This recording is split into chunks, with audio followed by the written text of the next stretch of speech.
This next part of your dance music production project is going to involve you making a bass line. If you haven't already finished your drum beat, then go back to the previous video and make sure you have finished creating your drum beat so you're ready to record your bass on top. So I've got my project now where I've got my drum beat, and I'm going to add a new track which is going to include my bass part. Sometimes people forget this part and they end up recording over what they've already got, so make sure that you start off by going to the little plus button just here in the left hand corner. It says new track when you hover over it, and when you press the plus button you'll get this track window that you had at the very start of your project asking you what kind of track you want to add. We're going to be using Software Instrument again. This is the one we're always going to be using for this project, and then press create, and then it'll create underneath your drum beat a new instrument track. This time it's a piano, but we're going to change that into a bass instrument. So on the left hand side you can see the different instruments. There is a section for bass, but this is kind of like bass guitar type instruments, and we want something really kind of electronic and dancey. So we're going to go to the synthesizers. In the synthesizer menu there is a bass section which has loads of great bass sounds. There's also this EDM bass section which has loads of really specifically dance music-y type bass lines in there. And if you click on one of these sounds, then you will be able to hear what they sound like, and they've got some great sounds to them. So let's choose one. Now, just like with the drums, when I click on it, it's not going to create me a drum beat straight away. It's not going to create me a bass line without me doing anything. What I'm going to do though is I'm going to use the instrument to actually record and compose my own bass part. Now you could do that like the drums by using the pencil tool to draw a loop in, but actually this works really well. Now we're adding in parts which are going to be little melodies by playing them in on a musical keyboard. So on your computer you should have a keyboard, musical piano keyboard, connected to your computer. It might be one of the little ones in front of the computer, or it might be the bigger one to the next of it connected into your computer. If for whatever reason you haven't got a mini keyboard attached to your computer, you can go up to the window menu at the top and choose show musical typing, which will actually let you use your computer keyboard as a musical piano keyboard. But anyway, once you've chosen your sound, then on your piano keyboard, if you hold a key, you should hear that sound. There we go, that's the sound of that particular sound called breathless pumping. Let's try another one. There we go, and when I play different keys on the keyboard, I will hear what the sound sounds like. So what I'm looking for at the moment is just a sound that sounds good to me. Something that's going to give a good kind of dancey sort of feel to my song. And you can go through the bass parts until you find one you like. I'm going to go for this one, the Dub Machine. Now, on the next thing you need to do is then on your keyboard, on your piano keyboard, you're going to try and come up with a really, really short pattern played in using this bass sound. Now we're going to keep it really simple. We're going to use just the white notes on the keyboard. If you wanted to sound quite bright, then you could use this note C as your starting point. If you want it to sound a little bit darker and minor, then starting on the note A can make it sound a little bit darker. And what you're going to come up with is just a short pattern of notes. So I'm going to start with the note A because I want mine to sound quite dark.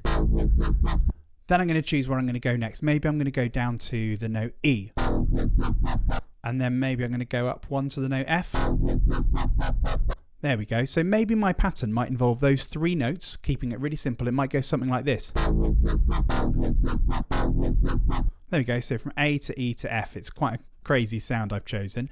The real test though is, will that work over the drum beat? So I'm going to press play, and I'm going to see if I can play a little repeating pattern using those notes I've chosen and see if it kind of fits and works. Let's have a go.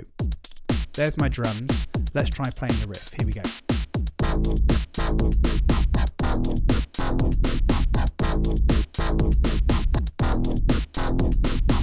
There we go, that kind of works. So I just use, again, those three notes, and I've played this kind of repeating pattern. Once you've composed it, once you've had a go at writing your own little loop, then you can try recording it. So to record, you're going to use this record button at the top of the screen here. You can see it as a red circle. Let's go all the way back to the beginning, using my back to the beginning button. I'm going to press record.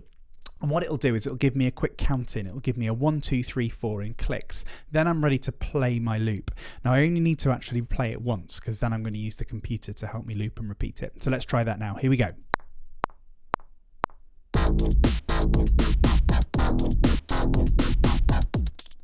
There we go. And I just played it once, and you could see that as I was playing it, on the bottom of the screen, it actually drew in the notes I was playing. There they are. Now, you might have made a little mistake. You might have gone a bit wrong, in which case you can always click on the loop, press delete on your keyboard and try again. Or it might be that you just played the odd note wrong, in which case you can actually, using the pointer tool at the bottom here, click on the note and delete it to get rid of any wrong notes. Probably what will happen is your timing will not be 100% perfect, because you are a human being. As human beings, we make tiny timing errors. And what's great about using the computers is we can actually correct those and make our timing 100% perfect, which makes all of our kind of recordings lock in really nicely. We do that using something called Quantize, which is this panel over here. To quantize my part, what I'm going to do is I'm going to click and drag a box around all of these notes that I've recorded. If for any reason that box isn't here, you can always double click on your loop. So double click on this one here to get it open. Right, let's click and drag using and I've got my pointer tool now, not my pencil tool. Using my pointer tool, click and drag to get a box around all of those notes. There we go. And then on the left hand side here, I'm just going to press the little Q button and watch what happens in particular to this note here.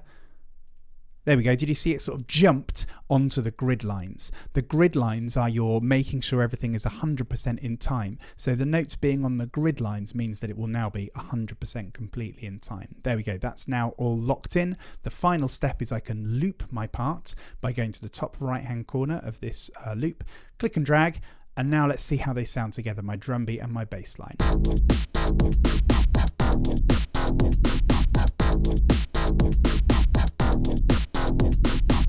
There we go. So those are kind of working quite nicely.